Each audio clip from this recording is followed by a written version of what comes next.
The new and improved Chandrayaan-3 design has been built after envisaging all the scenarios which the lander module can encounter. With several software improvements, provision for full-level redundancies, a plethora of special tests, namely the integrated hot test, integrated cold test, and lander leg drop tests were carried out for the lander module. The success of these tests has provided great confidence in the performance of all the onboard sensors, propulsion system, and associated guidance, control, and navigation algorithms. The key findings during the tests have enabled to improve the overall system performance. The largely unexplored south pole of the moon has been chosen as the intended landing site, since there is a possibility of finding ice and other minerals which would be vital resources for future explorers. Apart from continuing investigations pioneered by Chandrayaan-1 and Chandrayaan-2, the Chandrayaan-3 mission will also provide invaluable data to the science community around the world. Let us give our viewers a glimpse on the configuration of Chandrayaan-3 mission.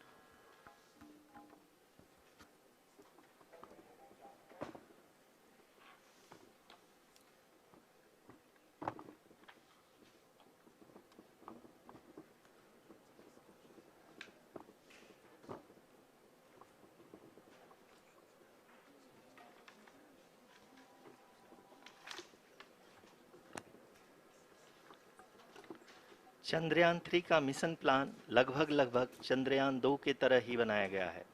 यहाँ यह भी सुनिश्चित किया गया है कि चंद्रयान 3 को rocket से अलग होने से लेकर के चंद्रमा के निकटतम कक्षा में स्थापित होने तक सारी गतिविधियां चंद्रयान 2 के तरह ही हों।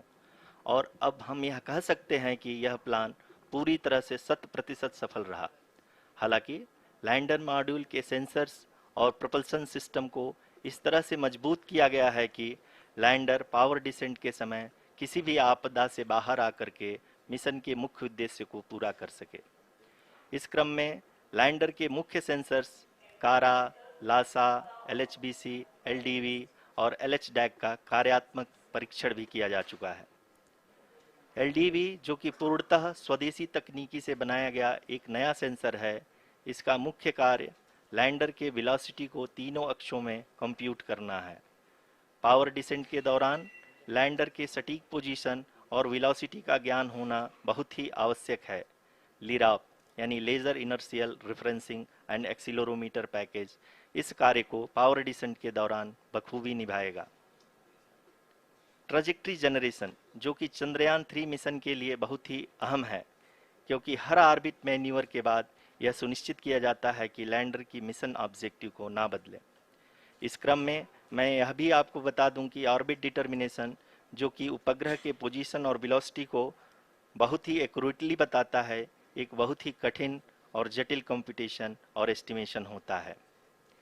यहाँ यह भी जानना महत्वपूर्ण है कि चंद्रयान 2 का OHRC पेलोड अब तक काफ़ी ऊंचे स्तर का डैम प्रदान किया है, जिसके फलस्वरूप लैंडिंग साइट के सीमा को बढ़ाकर 4 × 2.4 किलोमीटर कर दिया गया है, जो कि पावर डिसेंट के दौरान सॉफ्ट लैंडिंग कराने में काफ़ी सहायक सिद्ध होगा। Apart from the sensors, Chandrayaan-3 is equipped with a suite of sophisticated payload instruments. While Chandrayaan-1 and Chandrayaan-2 orbiter have provided abundant remote sensing data of Moon, equally important are the on-site localized measurements that provide ground truths. Lander and rover have payloads which are completely new and will perform in situ analysis of lunar surface. The two spectroscopes on rover, APXS and LIBS, will actively measure the surface elemental abundances at the landing location and surrounding area. The lander carries a seismometer ILSA that can sense impact events and lunar quakes. The thermal probe CHAST will measure the temperature profile and thermal conductivity of Moon's regolith. The Rambha payload will carry out lunar ionosphere studies, while the laser retroreflector array shall be a passive location indicator for future spacecraft equipped with laser altimeter. The propulsion module has not been left behind, and an experimental shape payload has been added to it as a value addition. It will help in understanding the nature and characteristics of water-rich planets and will also aid in the future study of potentially habitable exoplanets. We are minutes away from the start of powered descent. The entire powered descent shall be carried out by the Onboard Autonomous Landing Sequencer or ALS, which is a series of instructions preloaded to the lander module. These instructions include the commands to be executed, data to be collected and analyzed, and decisions to be made and executed autonomously throughout the powered descent.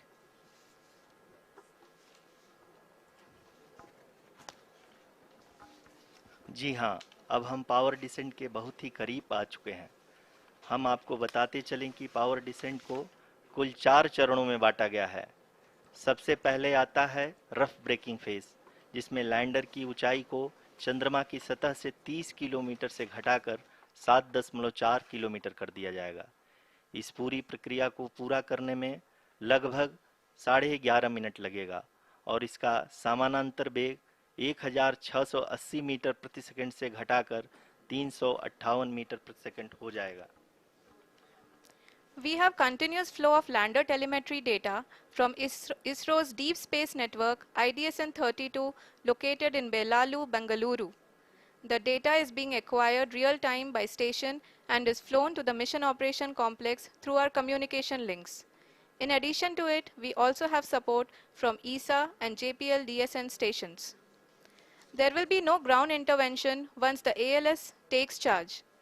The preparation for today's event had started 48 hours before, wherein various pre-selections and uplinking of parameters for the autonomous landing sequence were carried out. The whole descent is divided into 4 phases: the rough braking phase, the attitude hold phase, fine braking phase, and the local navigation phase or the terminal descent phase.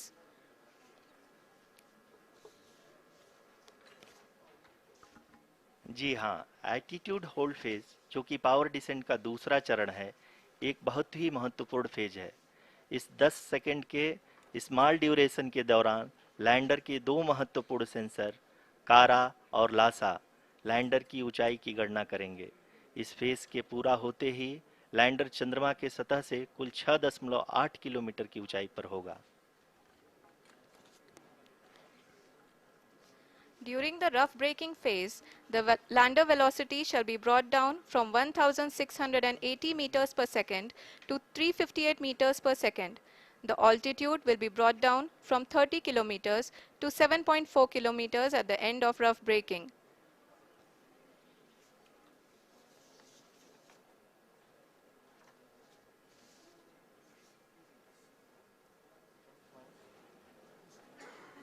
Currently, we can see the scientists are analyzing the lander data.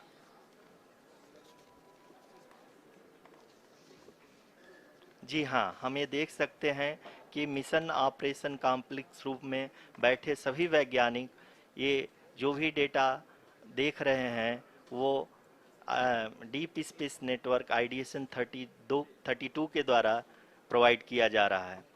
और अगर हम अब बात करें power descent के तीसरे चरण का, जो कि फाइन ब्रेकिंग फेज होगा, जिसमें लैंडिंग साइट से जस्ट 800 मीटर की ऊंचाई पर वर्टिकली होगा।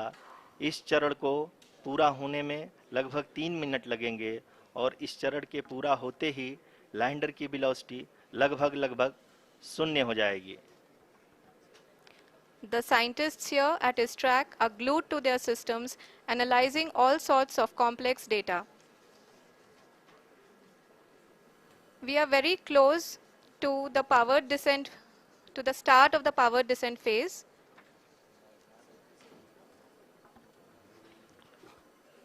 जी हाँ, अगर हम अब बात करें पावर डिसेंट के चौथे और अंतिम चरण का, जो कि लोकल नेविगेशन फेज या टर्मिनल डिसेंट फेज भी कहा जाता है, इस दौरान लैंडर के 2 इंजन बंद कर दिए जाएंगे और लैंडर के सेंसरों द्वारा इसके हाइट और वेलोसिटी की गणना इनर्शियल नेविगेशन को भेज दिया जाएगा। इस दौरान लैंडर 150 मीटर की ऊंचाई को प्राप्त करने के बाद कुल 131 सेकंड लगाएगा। इस पड़ाव पे आने के बाद पुनः लैंडर 22 सेकंड के लिए हॉवरिंग करेगा।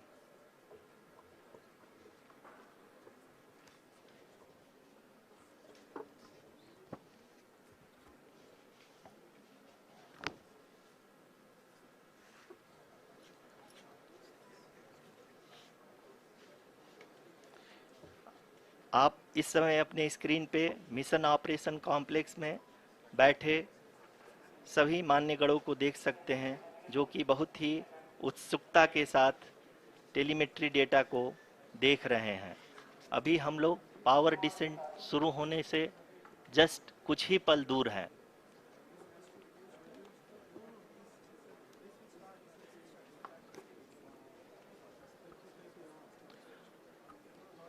पावर डिसेंट शुरू होने में लगभग 30 सेकंड ही बचा है और हमको ये सारे data mission operation complex room में आईडीएसएन 32 के द्वारा, जो कि लगातार लैंडर के कनेक्शन में बना हुआ है, प्रदान कर रहा है। Dear viewers, the pivotal power descent has begun and the lander module is propelling towards the moon's surface along the intended trajectory.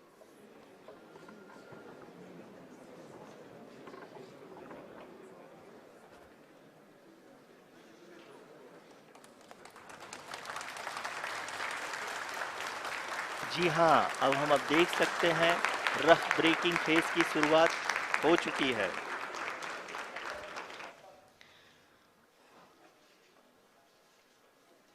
During this rough braking phase, the lander velocity shall be brought down from 1680 meters per second to 358 meters per second. The altitude will be brought down from 30 kilometers to 7.4 kilometers at the end of rough braking. All this in the duration of 690 seconds or 11.5 minutes.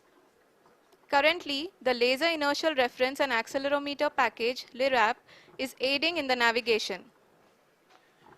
जी हाँ, अभी आप अपनी screen पे देख सकते हैं कि lander अब तक कुल 191 किलोमीटर हॉरिजेंटल दिशा में चल चुका है और अभी तक इसकी वेलोसिटी लगभग 31 किलोमीटर बनी हुई है।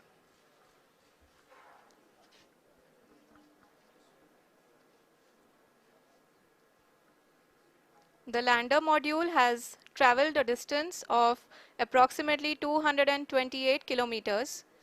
The complete downrange that will be traveled during this phase shall be nearly 713.5 kilometers.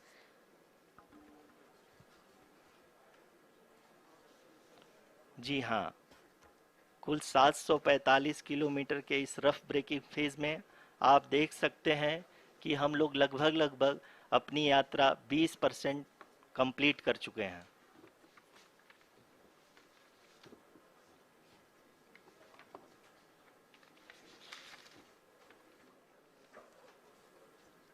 Power descent की यह शुरुआत हम कह सकते हैं कि बहुत ही सटीक और सधी हुई है, जिसमें लैंडर अपने वेगमान को अनुमानित तरीके से घटा रहा है।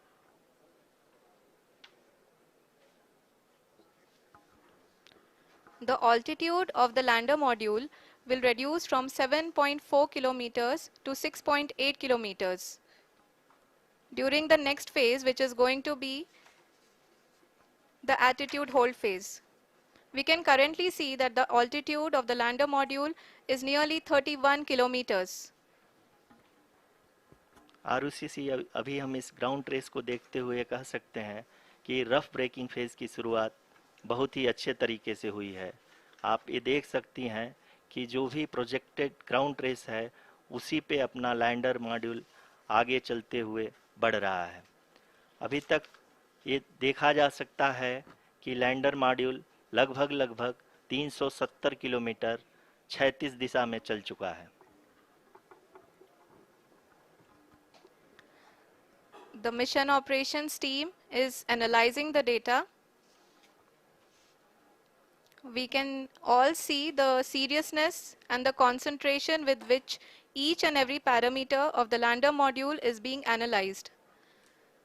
The performance so far seems to be nominal.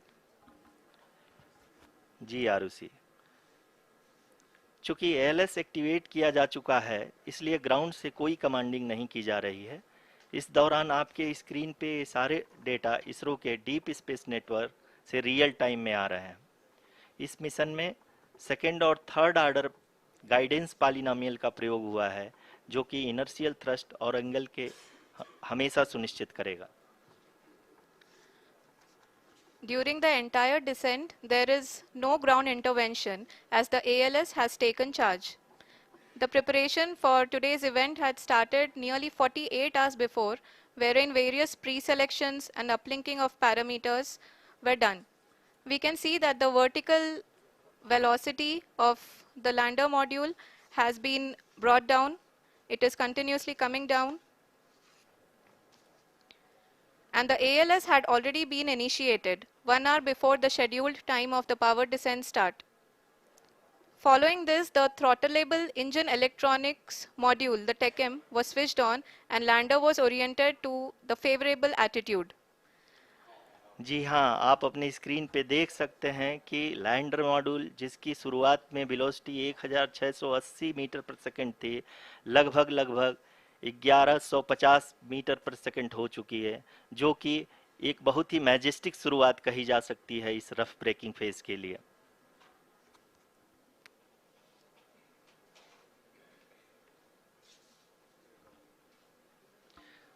यहाँ पे मैं आपको ये भी बताते चलूँ कि आप अपने स्क्रीन पे देख सकते हैं कि द लैंडर मॉड्यूल का आल्टीट्यूड धीरे धीरे अब कम होता हुआ दिख रहा है और जो कि एक्सपेक्टेड भी है। अभी हम बात करें करंट आल्टीट्यूड की तो जो कि 28.6 किलोमीटर के आसपास है। आप स्क्रीन पर ये भी देख सकते हैं Chandrayaan 3 lander imager display. The lander imager is continuously taking photographs of the moon's surface, and that is also being streamed here. Currently, the horizontal velocity has been brought down and the distance traveled is 574 kilometers. The current altitude is 27 kilometers as can be seen on the screen. जी हाँ, करीब करीब अपने आधे सफ़र को पूरा करते हुए इस रफ ब्रेकिंग फेज में लैंडर बहुत ही आगे की तरफ बढ़ते हुए अपनी ऊंचाई को घटा रहा है।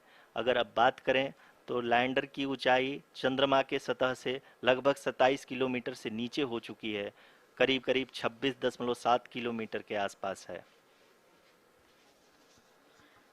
The next phase after the rough braking phase is the attitude hold phase, which will be for a duration of nearly 10 seconds. The lander will be oriented such that both the altimeters will be looking exactly towards the moon's surface. At the end of this attitude hold phase, height measurement update to navigation system will be given from the laser and car band altimeters. Currently, we are in the middle of the rough braking phase.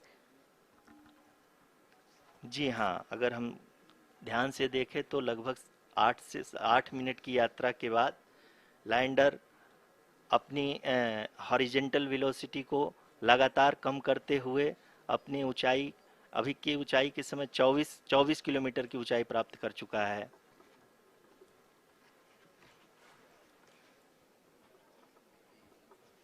अब तक के आंकड़े को देखते हुए हम कह सकते हैं कि लैंडिंग पूरी तरह से नॉमिनल है। यहाँ पर हम देख सकते हैं कि हॉरिजेंटल वेलोसिटी लगातार कम होती हुई दिख रही है।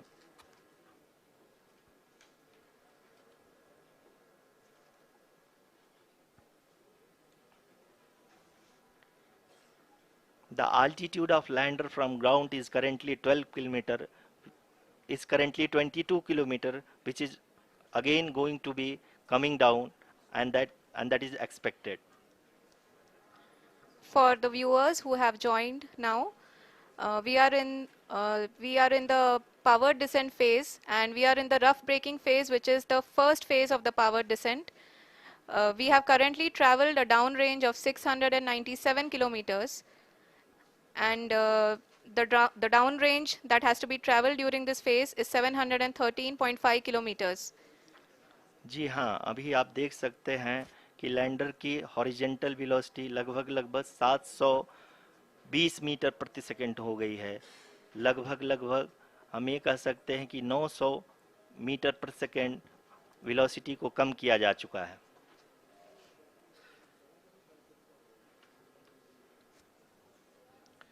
At the same time, we can see the altitude of the lander is just 17.8 kilometer from the moon surface, which is going to be around 7.4 at the end of the rough braking phase.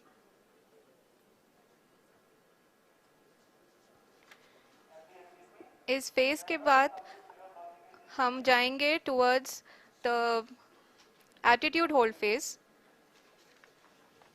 where we will be expecting sensor update from the laser and car band altimeters.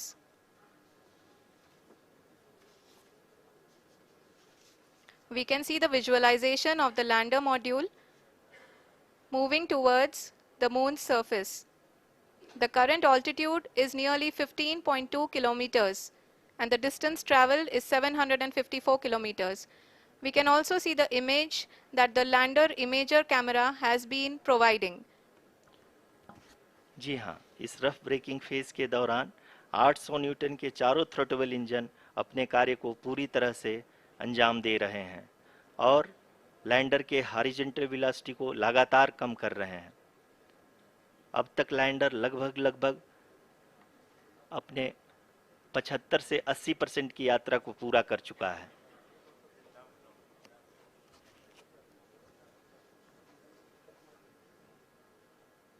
After the rough braking and the attitude hold phase, we shall be having the fine braking phase, which will continue for nearly 3 minutes.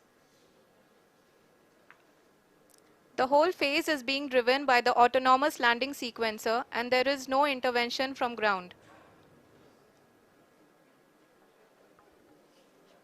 जी हाँ आरुषि, अभी आप अपनी screen पे देख सकती हैं कि जो करंट आल्टीट्यूड है चंद्रमा के सतह से लगभग 10 किलोमीटर के आसपास है।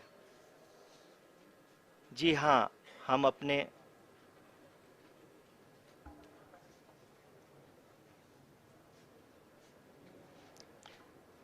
जी हाँ, हमारे प्रधानमंत्री जी श्री नरेंद्र मोदी जी हम सभी का उत्साहवर्धन करने के लिए दक्षिणी अफ्रीका के जोहानसबर्ग से जुड़ गए हैं।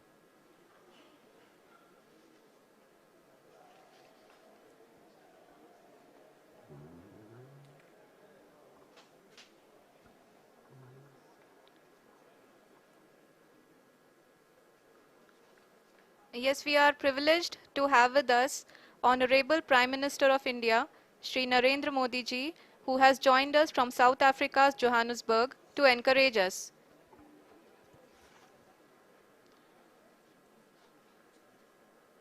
जी हाँ, आप ये देख सकते हैं एल्टीट्यूड होल्ड फेस भी बहुत ही आसानी से लैंडर फेस ने पार कर लिया है और अब फाइन ब्रेकिंग की शुरुआत हो चुकी है। अभी हम ये देख सकते हैं कि लैंडर की ऊंचाई लगभग 5.6 किलोमीटर है, जो कि इस फेज के उपरांत लगभग 800 मीटर हो जाएगी।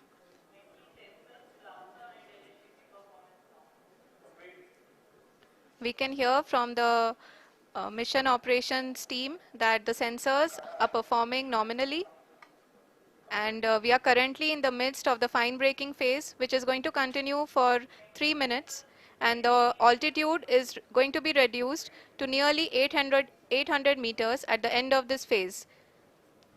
जी हाँ, जैसा कि आरुषि जी ने बताया कि लगभग 3 मिनट के उपरांत लैंडर की हाइट लगभग 800 मीटर वर्टिकली होगी और यहाँ पे लैंडर की horizontal velocity, vertical velocity, even down range भी लगभग शून्य होगा। We can see the visual of the lander module, and we can see that the downrange traveled is nearly 831 kilometers.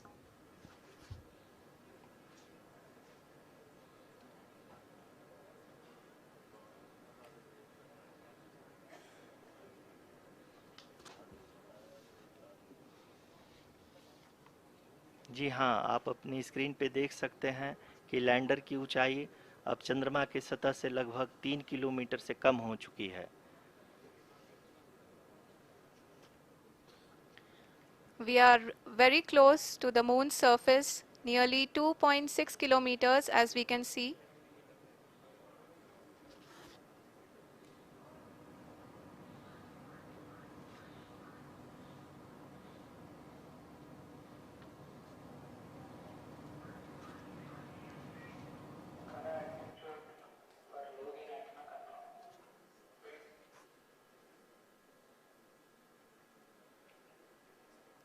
जी हाँ, अभी आप देख सकते हैं कि लैंडर की ऊंचाई लगभग लगभग 1 किलोमीटर के आसपास है।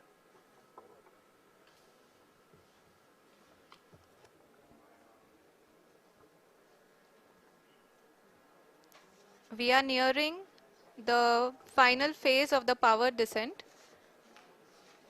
which is going to be the vertical descent phase or the local navigation phase.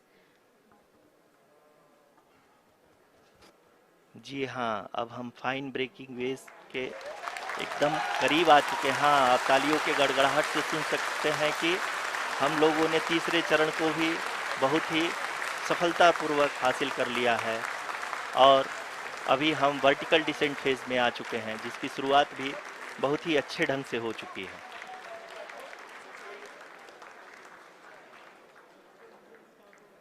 Lot of applause indicates that till now the performance has been nominal. We are in the vertical descent phase 1.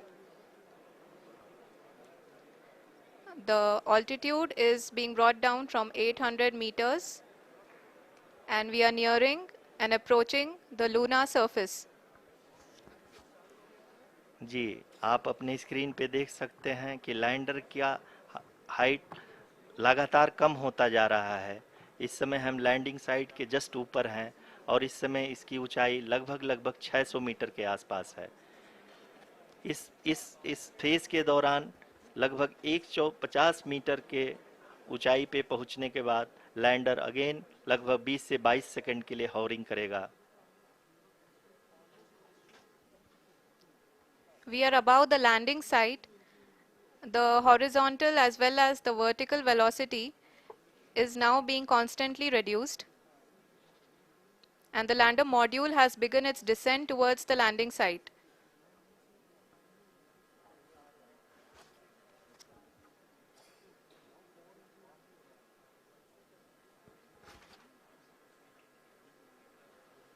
जी हाँ, आप अपने screen पे देख सकते हैं ये जो पथ निर्धारित किया गया है, लैंडर पूरी तरह से उसी को ही फॉलो कर रहा है।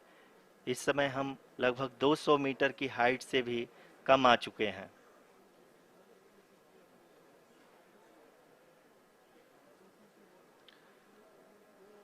अब हम ये देख सकते हैं कि हम लगभग लगभग 150 मीटर की ऊंचाई पे हैं चंद्रमा के सतह से।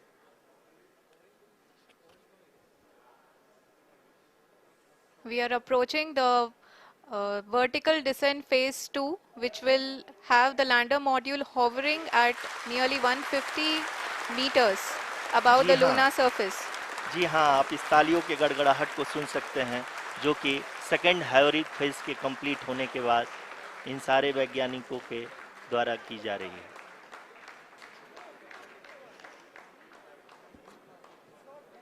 जी हाँ, आप अगर फिर से ध्यान से देखें तो एल्टीट्यूड पुनः कम होता जा रहा है। अभी हम लोग लगभग लगभग 135 मीटर की ऊंचाई पे हैं। The sensors that are updating at this point are providing confirmation of the safety of the landing site. As expected, the retargeting is going on and this is a very good signature for the lander. अभी आप ये देख सकते हैं कि lander की ऊंचाई लगभग 65 मीटर के आसपास बची हुई है।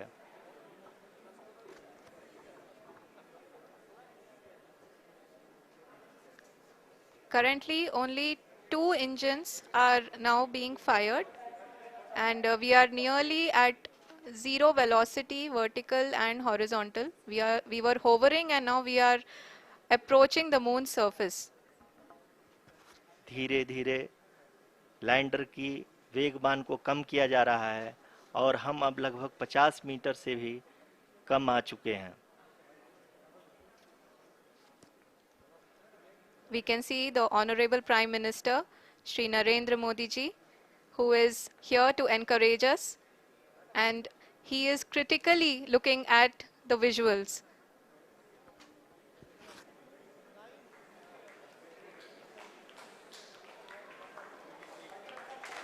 जी हाँ, आप अपनी स्क्रीन पे देख सकते हैं कि हम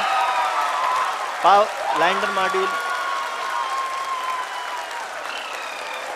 People are applauding. Let lander us all module wait to hear from the Secretary, Department of Space and Chairman ISRO, Shri S. Somnath. Lander module पूरी तरह से सेफली और सॉफ्टली चंद्रमा के सतह पे लैंड हो चुका है। ये हम लोगों के लिए बहुत ही गर्व की बात है। हिंदी में एक कहावत है कि चंदा मामा दूर के, लेकिन अब हम ये कह सकते हैं कि चंदा मामा अपने घर के। बहुत ही उम्दा. The hard work of the entire ISRO community has come to fruition.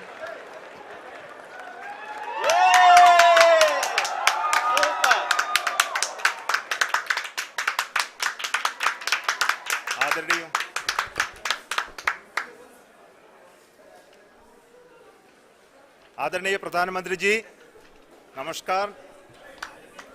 Sir, we have achieved soft landing on the moon. India is on the moon. Sir,